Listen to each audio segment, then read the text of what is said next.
আমি ঔপন্যাসিক কেবল এইটুকু বললেই বলা হয় না। আমি উপন্যাস লিখে টাকা রোজগার করি, অর্থাৎ আমি যদি উপন্যাস না লিখি তাহলে আমার পেটও চলবে না। অর্থাৎ উপন্যাস লেখা আমার পেশা, কিন্তু এ পেশা বুঝি আর চলে না। বাড়িতে রোজ এত লোকের ভিড়, মাসিক পত্রের সম্পাদকের তাগাদা, চেনা অচেনা লোকের আনাগোনা, বন্ধু বান্ধবদের তাস দাবার আড্ডা, এইসব সামলাতে সামলাতেই প্রতিদিন কেটে যায়। যখন একলা হবার সময় পাই তখন আসে ঘুমের সময়। কাজেই কিছুদিনের জন্য কলকাতা ছাড়তে হলো। স্থির করলুম একখানা উপন্যাস না লিখে আর কলকাতায় ফিরব না। বিদেশে নিশ্চয়ই বাসায় এত চেনা অচেনা লোকের ভিড় হবে না। সিধে চলে গেলুম ঝাঝা জংশনে। একখানি ছোটখাটো বাংলো ভাড়া নিলুম।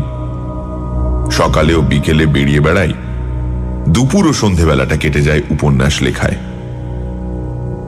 ভিড়ের ভয়ে বিদেশে পালিয়ে এলেও মানুষের সঙ্গ বিনা মানুষের প্রাণ বাঁচে না। ঝাঝায় এসেও ৩-৪ জন লোকের সঙ্গে আমার অল্প বিস্তর ঘনিষ্ঠতা হলো। একজন হচ্ছেন মিসেস কুমুদিনী চৌধুরী। তিনি বিধবা। তাঁর স্বামী পেশাওয়ারে কাজ করতেন। স্বামীর মৃত্যুর পর থেকে তিনি ঝাঝায় এসে বাস করছেন। তাঁর সন্তানাদি কেউ নেই। ধর্মের তিনি খ্রিস্টান। আমার আরেকজন নতুন বন্ধুর নাম অমূল্যবাবু। এ ভদ্রলোকের বয়স হবে বছর 50। কলকাতার কোন কলেজে প্রফেসরি করতেন।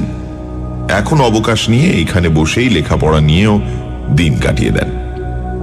অমূল্যবাবু পরলোক তত্ত্ব নিয়ে সারা জীবনই যথেষ্ট আলোচনা করেছেন। মৃত্যুর পরে জীবের কি অবস্থা হয় তার মুখে সর্বদাই সেই কথা শুনতে পাওয়া যায়।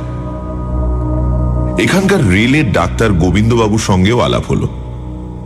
তিনি খুব সাদাসিধে ভালো মানুষ লোক এবং সন্ধে হলেই ভূতের ভয়ে কাতর হয়ে পড়েন।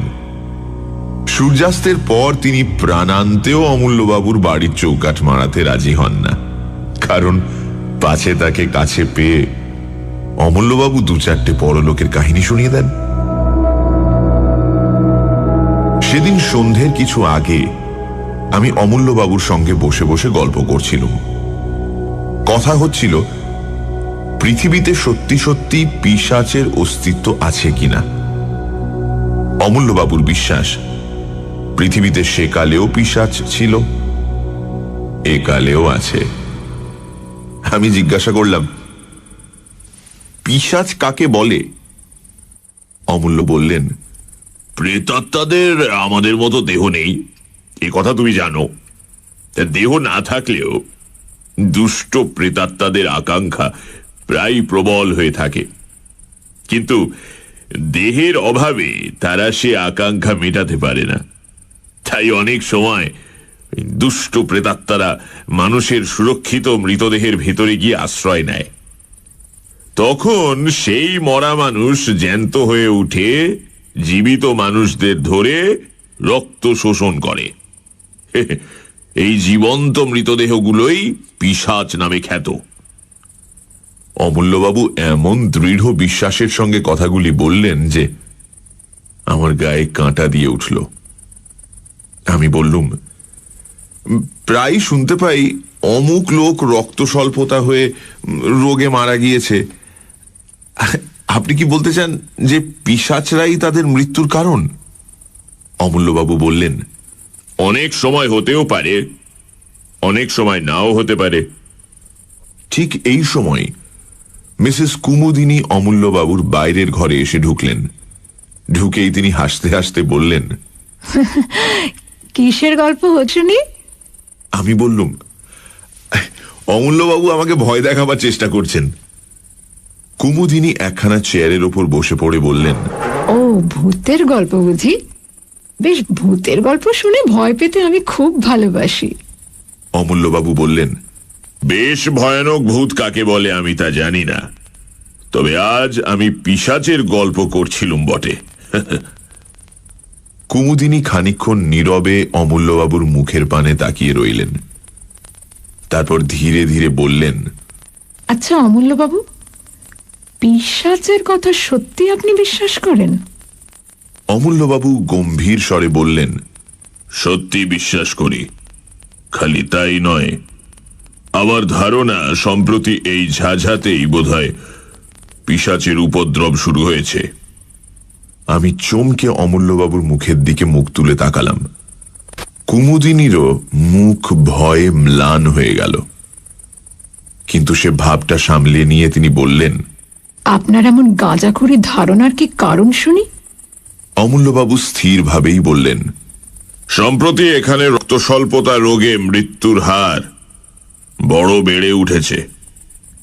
এর কোনো যুক্তিসঙ্গত কারণ খুঁজে পাওয়া যায় না। কুমুদিনী উচ্চস্বরে হাসতে হাসতে উঠে দাঁড়িয়ে বললেন, বেশ তো অমূল্যবাবু, আপনি একটা পিশাচকে বন্দি করবার চেষ্টা করুন না। অমূল্যবাবু অল্প স্বরে বললেন, সেই চেষ্টাই করব। ভূত না মানলেও ভূতের ভয় যে ছাড়ে না, অমূল্যবাবুর বাড়ি থেকে আসতে আসতে সে প্রমাণ ভালো করেই পেলাম। সন্ধ্যের অন্ধকারের ভেতর দিয়ে ফিরতে ফিরতে প্রত্যেক আনাচে কানাচে মনে হতে লাগলো যেন সত্যি সত্যি কোনো জীবন্ত মৃতদেহ আমার দিকে লক্ষ্য স্থির করে দাঁড়িয়ে আছে।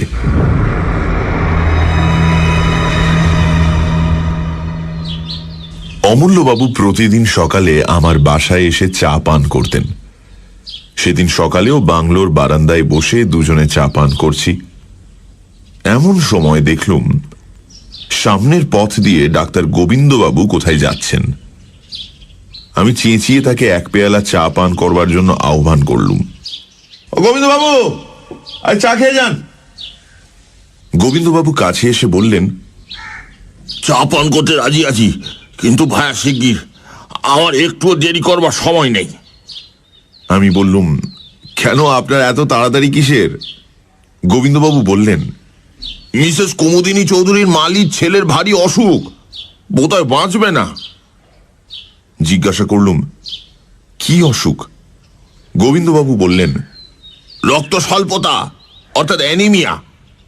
অমূল্যবাবু চা পান করতে করতে হঠাৎ পেয়ালাটা টেবিলের উপর নামিয়ে রেখে বললেন, ডাক্তার, ঝাঝায় এত অ্যানিমিয়ার বাড়াবাড়ির কারণ কি বলতে পারেন? গোবিন্দবাবু বললেন, না, কিন্তু এই রোগের এতটা বাড়াবাড়ি দেখে আমি অত্যন্ত আশ্চর্য হয়ে গেছি। অমূল্যবাবু চেয়ার ছেড়ে উঠে দাঁড়িয়ে বললেন, মিসেস কুমুদিনী চৌধুরীর মালির ছেলে আমি জানি, তার মানে গদাধরকে। সে রোজ আমাকে ফুল দিয়ে যায়। 3 দিন আগেও তাকে আমি দেখেছি। জোয়ান সমত্ব ছেলে। আর তুমি বলছো ডাক্তার, এরই মধ্যে তার অবস্থা খারাপ হয়ে পড়েছে? অ্যানিমিয়া রোগে এত তাড়াতাড়ি কারুর অবস্থা খারাপ হয় না। চলো ডাক্তার, তোমার সঙ্গে আমরাও গিয়ে গদাধরকে একবার দেখে আসি। আমার বাংলো থেকে মিসেস চৌধুরীর বাংলোয় যেতে 4-5 মিনিটের বেশি সময় লাগে না। মিসেস চৌধুরীর বাগানের এক কোণে মালির ঘর। আমরা সকলে গিয়ে সেখানে উপস্থিত হলাম। ঘরের ভেতরে একপাশে বুড়ো মালি মাথায় হাত দিয়ে ম্লান মুখে বসে আছে। গদাধর শুয়ে আছে একখানা চৌকির উপরে। তার মুখ এমন বিবর্ণ ও রক্তশূন্য যে দেখলেই মনে হয় মৃত্যুর আর বেশি দেরি নেই। ডাক্তারবাবু তাকে পরীক্ষা করে চুপি চুপি আমাদের বললেন, আজকের রাত বোধহয় কাটবে না। অমূল্যবাবু গদাধরের পাশে গিয়ে বসলেন। তারপর রোগীর গায়ের কাপড়টা খুলে তীক্ষ্ণ দৃষ্টিতে কি দেখতে লাগলেন। খানিকক্ষণ পরে গদাধরের গলা ও বুকের মাঝখানে একটা জায়গার দিকে আঙুল নির্দেশ করে বললেন, ডাক্তার, এটা কিসের দাগ? গোবিন্দবাবু বললেন, ওটা ক্ষত চিহ্ন বলেই মনে হচ্ছে। যা নোংরা ঘর, ইঁদুর টিঁদুরে কামড়েছে বোধহয়। অমূল্যবাবু গদাধরের বাপকে ডেকে জিজ্ঞাসা করলেন, তোমার ছেলেকে সেবা করে কে? বুড়ো মালি বললেন, বাবু, গিন্নিমা গদাধরকে বড় ভালোবাসে, ঠিক নিজের ছেলের মতো। ওকে দেখাশোনা করেন তিনি। ওর জন্য দিনে তার বিশ্রাম নেই, রাতে ঘুম নেই বাবু।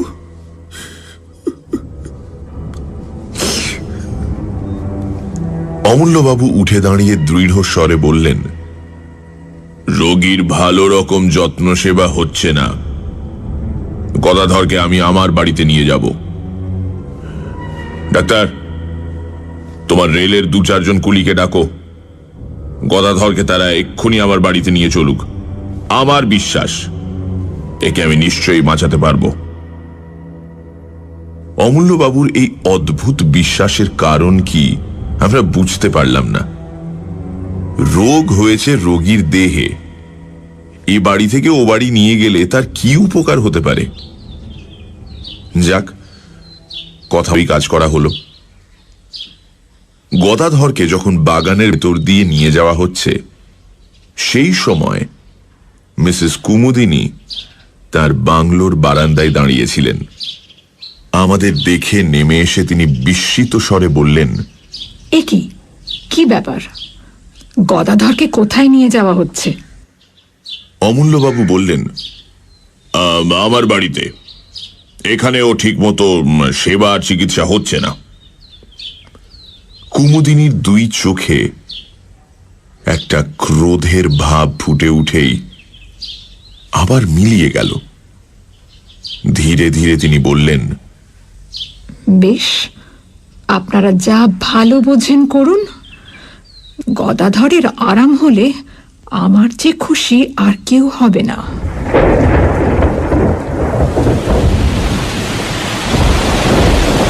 সেদিন সন্ধ্যের পর থেকে মুষলধারে বৃষ্টি নামল। গাছপালার আর্তনাদ ও মেঘের গর্জনের সঙ্গে সঙ্গে পাহাড়ের উপর থেকে হুড় হুড় করে বৃষ্টিধারা নেমে আসার শব্দ শুনতে শুনতে আমি ঘুমিয়ে পড়লাম। অনেক রাতে হঠাৎ করে আমার ঘুম ভেঙে গেল। অন্ধকারে ধর্মড়িয়ে বিছানার উপর উঠে বসে মনে হলো জানলার সার্সির উপরে বাইরে থেকে কি যেন ঠক ঠক করে আওয়াজ করছে। প্রথমে ভাবলাম আমারই মনের ভুল। বাইরে তখনও সমান তোড়ে বৃষ্টি ঝরছে, বাজ ডাকছে ও ঝড় একেবারে হৈ হৈ করছে। এমন দুর্যোগে সার্সির উপর করাঘাত করতে আসবে কে? হয়তো ঝোড়ো হাওয়া ঘরের ভেতর ঢুকতে চায়। আবার বিছানার উপর শুয়ে পড়লুম, কিন্তু সঙ্গে সঙ্গে তখনই সার্সির উপরে আবার শব্দ হলো। সবিস্ময়ে বিছানার উপর থেকে লাফিয়ে পড়লুম। আর তো কোনোই সন্দেহ নেই, কে এলো? এই বন জঙ্গল পাহাড়ের দেশে এই ঝড় বৃষ্টি অন্ধকারে কে আমার ঘরের ভেতর ঢুকতে চায়? অজানা বিদেশ বলে শোবার সময় বালিশের তলায় রোজই একটা টর্চ রেখে দিতুম। টপ করে তুলে নিয়ে জেলে জানলার উপরে আলোটা ফেললুম, আর সেই তীব্র আলোকে দেখলুম বন্ধ সার্সির উপরে 2 হাত ও মুখ রেখে দাঁড়িয়ে আছে এক অদ্ভুত মূর্তি। ঝোড়ো হাওয়ায় রাশি রাশি কালো লম্বা চুল এসে তার সারা মুখখানাকে আচ্ছন্ন করে ফেলেছে, এবং সেই চুলের ফাঁকে আগুনের মতো দপদপ করে জ্বলছে তার 2 বিস্ফারিত চক্ষু। পর মুহূর্তে মুখখানা আলোক রেখার ভেতর থেকে সাত করে সরে গেল। এ কি দুঃস্বপ্ন? ভয়ে মুষড়ে আলো নিভিয়ে বিছানার উপর কাঁপতে কাঁপতে বসে পড়লুম। আতঙ্কে সারা রাত আর ঘুম হলো না। কেবলই মনে হতে লাগলো সার্সের কাঁচ ভেঙে ওই বুঝি এক অমানসিক মূর্তি ঘরের ভেতরে হুড়মুড় করে ঢুকে পড়ে। সানডে সাসপেন্সে আজ মিসেস কুমুদিনী চৌধুরী। লেখক এসেছেন ঝাঝায়। সেখানে তার সঙ্গে আলাপ হয় অমূল্যবাবুর, যিনি পরলোক তত্ত্ব চর্চা করেন। অমূল্যবাবুর ধারণা ঝাঝাতে ইদানিং পিশাচের উপদ্রব শুরু হয়েছে এবং সেই কারণেই অ্যানিমিয়ায় সেখানে বেশ কিছু লোকের মৃত্যু ঘটেছে। মিসেস কুমুদিনী চৌধুরীকে সেই কথা বলাতে তিনি বললেন, তাহলে অমূল্যবাবু একটা পিশাচকে বন্দি করবার চেষ্টা করে দেখুন। ইতিমধ্যে মিসেস চৌধুরীর বাড়ির মালির ছেলে গদাধর অসুস্থ হয়ে পড়ল। অমূল্যবাবু তাকে নিজের বাড়িতে নিয়ে এলেন। সে রাতে প্রচণ্ড ঝড় বৃষ্টির মধ্যে লেখক দেখলেন তার জানলায় কে ঠকঠক করছে। টর্চ ফেলে দেখলেন একটা ভয়ঙ্কর মূর্তি। তারপর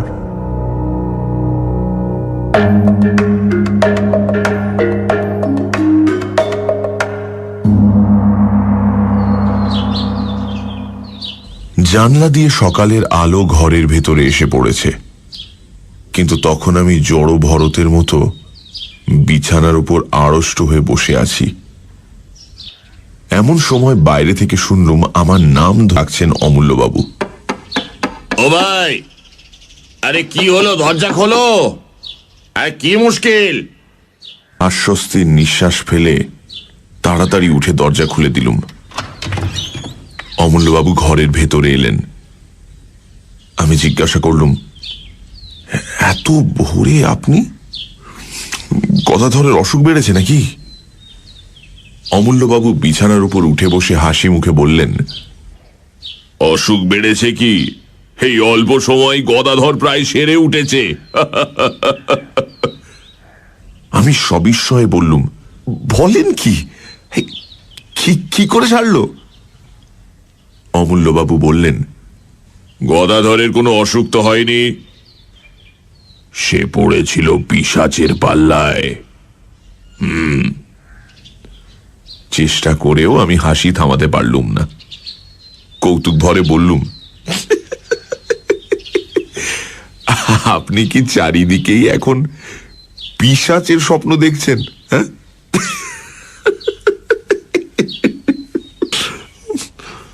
অমূল্যবাবু অটল ভাবেই বললেন, তোমার যা ইচ্ছে হয় বলো, আমি কোনোই প্রতিবাদ করব না। গদাধর কেন বেঁচেছে জানো? কাল দিন রাত তার শিয়রে বসে আমি পাহারা দিয়েছি বলে। কারুকে তার ত্রিসীমানায় আসতে দিইনি। কাল রাতে আবার কেউ যদি তার রক্ত শোষণ করত, তাহলে আজ আর তাকে জীবিত দেখতে পেতে না। আমি সবিস্ময়ে বললুম, রক্ত শোষণ? অমূল্যবাবু, আপনি কি বলছেন? কে তার রক্ত শোষণ করত? অমূল্যবাবু কিছুক্ষণ স্তব্ধ হয়ে রইলেন। তারপর ধীরে ধীরে বললেন, তোমার ও কথার কোনো জবাব আগে আমি দেব না। কাল রাতে আমি সচক্ষে কি দেখেছি তোমার কাছে আগে সেই কথাই বলতে চাই। তুমি জানো আমার বাড়ি দোতলা। গদাধরকে আমি দোতলার ঘরেই শুইয়ে রেখেছিলুম পাহারা দেবার জন্যে। তার পাশে বসে কাল সারা রাত আমি কাটিয়ে দিয়েছি। কালকের রাতের ঝড় বৃষ্টির কথা তুমিও টের পেয়েছো বোধহয়। মাঝ রাতে ঝড় বৃষ্টির বেগ অত্যন্ত বেড়ে ওঠে। সেই সময় বই পড়তে পড়তে হঠাৎ মুখ তুলে দেখি জানালার ঠিক বাইরেই একটি স্ত্রী মূর্তি দাঁড়িয়ে রয়েছে। দোতলার ঘর, মাটি থেকে সেই জানালাটা অন্তত 20 ফুট উঁচু। সেখানে কোনো স্বাভাবিক মানুষের মূর্তির আবির্ভাব যে সম্ভবপর নয়, এ কথা তুমি বুঝতেই পারছো। আমি অবাক হয়ে তার দিকে খানিকক্ষণ তাকিয়ে রইলুম। ঘরের আলো তার মুখের উপর পড়েছিল, তাকে দেখেই আমি চিনতে পারলুম। কে সে কিছু আন্দাজ করতে পারো? আমি হতভম্বের মতো ঘাড় নেড়ে জানালুম, না। অমূল্যবাবু বললেন, সে মূর্তি হচ্ছে মিসেস কুমুদিনী চৌধুরীর। কুমুদিনী খুব হাসি মুখে আমার দিকে তাকিয়েছিলেন। আমি তাকে দেখেই উঠে দাঁড়ালুম। তারপর সারসি খুলে খড়খড়ির পাল্লা দুটো বন্ধ করে দিলাম সজোরে। আমাকে বাধা দেবার জন্য মূর্তিটা তাড়াতাড়ি হাত বাড়িয়ে এগিয়ে এলো, কিন্তু বাধা দিতে পারল না।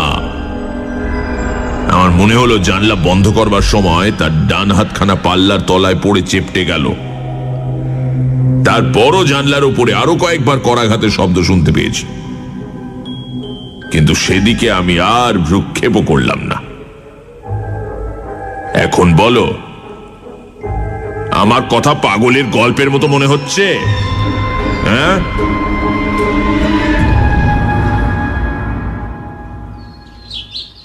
আমি রুদ্ধশ্বাসে বলে উঠলাম, অমূল্যবাবু, অমূল্যবাবু, আপনি আপনি কি বলছেন মিস কুমুদিনী চৌধুরী? অমূল্যবাবু বাধা দিয়ে বললেন, শোনো, টেলিগ্রামে আমি আর এক খবর আনিয়েছি। পেশাওয়ারে মিসেস কুমুদিনী চৌধুরীর স্বামী মারা যান অ্যানিমিয়া রোগে, আর মিসেস কুমুদিনী চৌধুরীও তার মৃত্যুর 15 দিন আগে দেহত্যাগ করেছেন। আমার সারা শরীর কেমন একটা করতে লাগলো। টেবিলের একটা কোণ ধরে তাড়াতাড়ি চেয়ারের উপর বসে পড়লুম। অনেকক্ষণ পরে নিজেকে সামলে নিয়ে অমূল্যবাবুর কাছে আমিও কাল রাতে যা দেখেছি সেই ঘটনাটা খুলে বললুম। অমূল্যবাবু কি একটা বলতে যাচ্ছিলেন, কিন্তু হঠাৎ দরজার দিকে তাকিয়ে থেমে গেলেন। ফিরে দেখলুম বাংলোর সিঁড়ি দিয়ে বারান্দায় এসে উঠলেন মিসেস কুমুদিনী চৌধুরী। তাকে দেখেই সবার আগে আমার চোখ পড়ল তার ডান হাতের দিকে। তার ডান হাতে ব্যান্ডেজ বাঁধা। কুমুদিনীও আসতে আসতে অমূল্যবাবুকে আমার ঘরে দেখেই থমকে দাঁড়িয়ে পড়লেন। তার মুখে চোখে এমন একটা অমানুষিক বিশ্রী ভাব জেগে উঠল, যা কোনোদিন কোনো মানুষেরই মুখে আমি লক্ষ্য করিনি। তারপরেই দিকবিদিক জ্ঞান হারিয়ে তীরের মতন তিনি বারান্দার উপর থেকে নেমে গেলেন এবং সেই রকম বেগেই সামনের দিকে ছুটে চললেন। আমি দ্রুত পদে এগিয়ে গিয়ে চেঁচিয়ে উঠলুম, মিসেস চৌধুরী, সাবধান! Train, train! মিসেস চৌধুরী, আরে মিসেস চৌধুরী, সাবধান! ট্রেন! কিন্তু আমার মুখের কথা মুখেই রইল। আমার বাংলোর সামনে দিয়ে যে রেলপথ চলে গেছে, কুমুদিনী তার উপরে গিয়ে দাঁড়াতে না দাঁড়াতেই একখানা ইঞ্জিন হুড়মুড় করে একেবারে তার দেহের উপরে এসে পড়ল। ভয়ে আমি দু চোখ বুজে ফেললুম। সঙ্গে সঙ্গে শুনলুম তীক্ষ্ণ এক মর্মভেদী আর্তনাদ। তারপরেই সব স্তব্ধ। খানিকক্ষণ আচ্ছন্নের মতন দাঁড়িয়ে রইলুম। আমার চারিদিকে পৃথিবী যেন ঘুরতে লাগলো এবং সেই অবস্থাতেই শুনলুম অমূল্যবাবু বলছেন, স্থির ও ভাই, স্থির হও। ট্রেনে চাপা পড়লো ও কোনো মানুষের দেহ নয়, ও হচ্ছে কোনো পিশাচের আশ্রিত দেহ। ঝাঝার গোরস্থানে মিসেস কুমুদিনী চৌধুরীর দেহ কবর দেওয়া হলো। তারপর মাসখানেক কেটে গেল। এই ভীষণ ঘটনার ছাপ আমাদেরও মনের উপর থেকে ধীরে ধীরে অস্পষ্ট হয়ে আসতে লাগলো। কিন্তু এই ঘটনার সঙ্গে জড়িত একটা বিষয় সম্বন্ধে এখনো আমাদের মনের ধাঁধা ঘুচল না। ঝাঝার রক্ত স্বল্পতা রোগের বাড়াবাড়ি এখনো কমল না কেন? তাই নিয়ে প্রায়ই আমাদের মধ্যে আলোচনা হয়। অমূল্যবাবু পর্যন্ত ধাঁধায় পড়ে গেছেন। তিনিও মাঝে মাঝে আশ্চর্য হয়ে বলেন, তাই তো হে, রক্ত স্বল্পতার রোগটা এখানে সংক্রামক হয়ে দাঁড়ালো নাকি? এর কারণ তো কিছুই বোঝা যাচ্ছে না। কিছুদিন পরে একদিন নদীর ধার থেকে ফিরতে আমার রাত হয়ে গেল। সে রাতটা ছিল চমৎকার। পরিপূর্ণ পূর্ণিমা নদীর জলকে যেন মেজে ঘষে রূপোর মতো চকচকে করে তুলেছে এবং চারিদিক ধপধপ করছে, প্রায় দিনের বেলার মতো। এই পূর্ণিমার শোভা দেখবার জন্যই এতক্ষণ আমি নদীর ধারে অপেক্ষা করছিলাম। বিভোর হয়ে চারিদিকে তাকাতে তাকাতে বাড়ির পথে ফিরে আসছি। গভীর স্তব্ধতার ভেতরে ঝিঝি পোকার ডাক ছাড়া আর কোনো কিছুরই সাড়া পাওয়া যাচ্ছে না। পথও একান্ত নির্জন। প্রাণে হঠাৎ গান গাইবার স্বাদ হলো।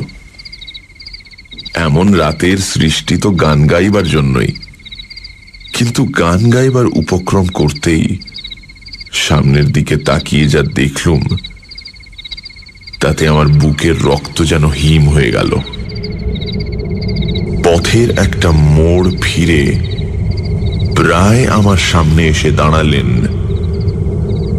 মিসেস কুমুদিনী চৌধুরী। আমার দেখবার কোনো ভুল হয়নি। তেমন উজ্জ্বল পূর্ণিমায় ভুল হবার কোনো সম্ভাবনাই ছিল না। ভাগ্যে কুমুদিনী অন্যদিকে তাকিয়েছিলেন, তাই আমাকে তিনি দেখতে পেলেন না। আমি তাড়াতাড়ি একটা গাছের আড়ালে সরে গেলুম। কুমুদিনী সেই পথ ধরে একদিকে অগ্রসর হলেন।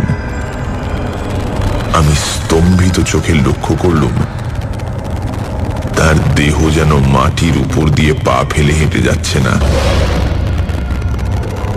শূন্য দিয়ে ভেসে যাচ্ছে একখানা মেঘের মতন। পথের বাঁকে সেই অদ্ভুত ভীষণ মূর্তি অদৃশ্য হয়ে গেল এবং আমিও ছুটতে লাগলুম রুদ্ধশ্বাসে, আতঙ্কে ও বিস্ময়ে বিহ্বল হয়ে। ছুটতে ছুটতে একেবারে অমূল্যবাবুর বাড়িতে। অমূল্যবাবু বৈঠকখানায় একা বসে বই পড়ছিলেন। হঠাৎ আমাকে সেইভাবে সেখানে গিয়ে পড়তে দেখে নির্বাক বিস্ময়ে আমার দিকে মুখ তুলে তাকিয়ে রইলেন। আমি প্রায় রুদ্ধস্বরে বলে উঠলুম, মিসেস চৌধুরী, মিসেস চৌধুরী। অমূল্যবাবু, এইমাত্র মিসেস চৌধুরীর সঙ্গে আমার দেখা হলো। অমূল্যবাবু সিধে হয়ে দাঁড়িয়ে উঠে বললেন, তার মানে? আমি হাঁপাতে হাঁপাতে বললুম, নদীর পথ দিয়ে ফিরে আসছিল মিসেস কুমুদিনী চৌধুরী প্রায় আবার পাশ দিয়ে এই মাত্র চলে গেলেন অমূল্যবাবু। তুমি ঠিক দেখেছ? আপনাকে যেমন ঠিক দেখছি তাকেও ঠিক তেমনই দেখেছি। ওঠো ওঠো, আর দেরি নয়, এক্ষুনি আমার সঙ্গে চলো। এখন কোনো কথা জিজ্ঞাসা করো না, চলো। অমূল্যবাবু হাত ধরে আমাকে টেনে নিয়ে দ্রুত পদে ঘর থেকে বেরিয়ে এলেন। তারপর বাগানের কোণ থেকে একটা শাবল ও একখানা কোদাল তুলে নিয়ে কোদালখানা আমার হাতে দিয়ে বললেন, এসো। আমি যন্ত্রচালিতের মতন তার সঙ্গে চললুম। আবার সেই নদীর পথ। চারিদিক তেমনি নীরব ও নির্জন। আকাশে তেমনি স্বপ্নময় চাঁদের হাসি। নিবিড় বনজঙ্গল ও পাহাড়ের পর পাহাড় দাঁড়িয়ে আছে যেন ছবিতে আঁকা। কিন্তু সেসব দৃশ্য দেখবার মতো মনের অবস্থা তখন আমার ছিল না। আমার প্রাণ থেকে সমস্ত কবিত্ব তখন কর্পূরের মতন উবে গিয়েছিল। ঘাসের উপরে বড় বড় গাছের ছায়া নড়ছে আর আমি চমকে চমকে উঠছি। নিস্তব্ধতা বিদীর্ণ করে একটা পেঁচা চেঁচিয়ে উঠল। শিউরে উঠে আমি ভাবলুম, ঝোপে ঝাড়ে আড়ালে আবছায়ায় যেসব অশরীরী দুষ্ট আত্মা রক্ত তৃষ্ণায় উন্মুখ হয়ে আছে, ওই নিশাচর পাখিটা যেন তাদেরই সাবধান করে জানিয়ে দিল, তোমরা প্রস্তুত হও, পৃথিবীর শরীরী প্রাণী আসছে। ওই তো ঝাঝার গোরস্থান, কবরের পর কবর সারি সারি দেখা যাচ্ছে, তাদের উপরে ইটের বা পাথরের গাঁথুনি, পাশ থেকে নদীর জলের তান ভেসে আসছে অশ্রান্ত তালে। আমার মনে হলো, এতক্ষণ এইসব কবরের পাথরের উপর যেসব ছায়া দেহ বসে বসে রাত্রি যাপন করছিল, আচম্বিতে জীবিত মানুষের আবির্ভাবে অন্তরালে গিয়ে নদীর সঙ্গে স্বর মিলিয়ে তারা ভয়াবহ কানাকানি করছে।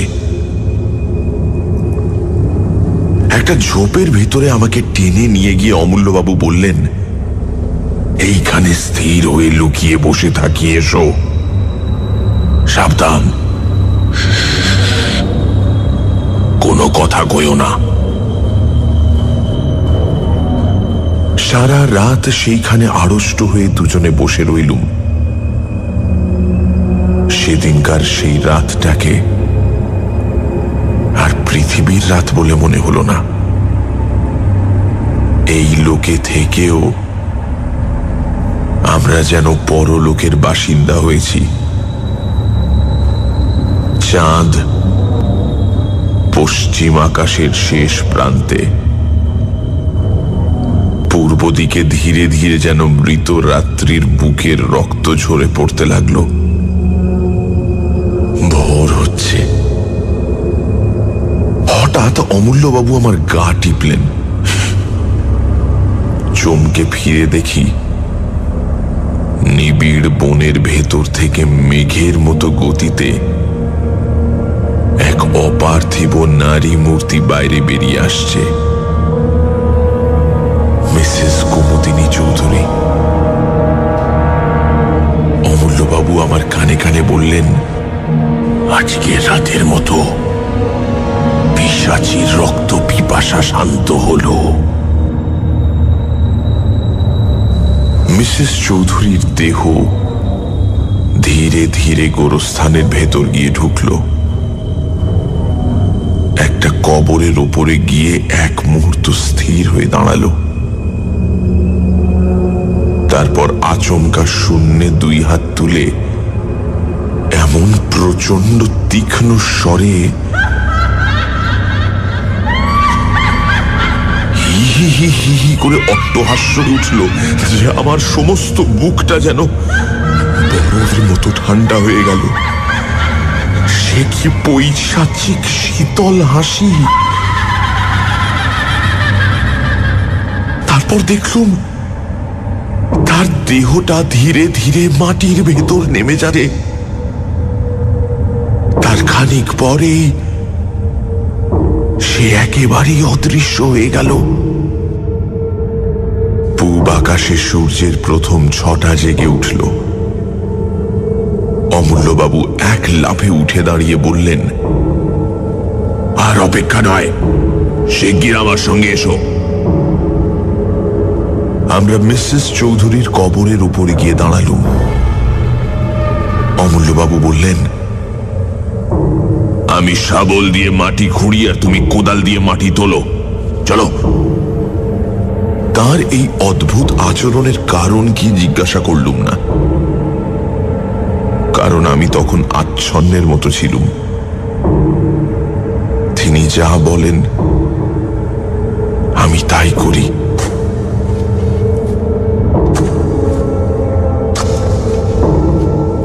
অল্পক্ষণ পরেই কফিনটা দেখা গেল। অমূল্যবাবু বললেন, দেখো, এইবারে আমি কফিনের ডালাটা খুলব, তারপর আমি যা করব তুমি তাতে আমাকে বাধা দিও না। শুধু এইটুকু মনে রেখো, কফিনের ভেতরে যে দেহ আছে সেটা কোনো মানুষের দেহ নয়। অমূল্যবাবু দুই হাতে টেনে কফিনের ডালাটা খুলে ফেললেন। আমি স্তম্ভিত চোখে দেখলাম কফিনের ভেতর শুয়ে আছে মিসেস কুমুদিনী চৌধুরীর পরিপূর্ণ দেহ। সে দেহ দেখলে মনে হয় না তা কোনোদিন ট্রেনে কাটা পড়েছিল। সেটা 1 মাস আগে কবর দেওয়া কোনো গলিত মৃতদেহ নয়। তার তাজা মুখ অত্যন্ত প্রফুল্ল ও তার ঠোঁটের চারপাশে তরল রক্তধারা লেগে রয়েছে এবং তার জীবন্ত চোখ দুটো সহাস্য দৃষ্টিতে আমার মুখের দিকে তাকিয়ে আছে। অমূল্যবাবু দুই হাতে শাবলটা হঠাৎ মাথার উপর তুলে ধরলেন, তারপর সজোরে ও সবেগে শাবলটা মৃতদেহের বুকের ওপর বসিয়ে দিলেন।